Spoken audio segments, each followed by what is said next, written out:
Get ready to learn how to get that job in this exclusive workshop. Imagine if someone told you that they would tell you exactly what a company is looking for in a resume, exactly how they're going to evaluate you as a candidate in an interview, and exactly what it's going to take for you to be the person who gets that job. I'm going to share my best advice, learned from over 15 years of being in the room with recruiters, being in the room with hiring managers. I'm going to share the things that no one ever talks about.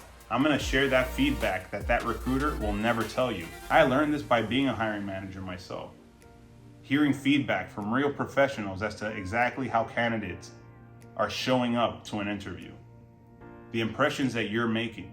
I've sat in a room and I've watched recruiters throw resume after resume after resume in the trash. This is not a story. I've seen it with my own eyes, and I've seen it many, many times. I'm not trying to sell you anything. There's not going to be any course, any click here, buy now, no. This is all for free. Why? Because I want to help students. Because I was where you are. I was a student, and I didn't know any of these things. I had to learn these things in some ways the hard way. There's going to be so much value in this event, you do not want to miss it.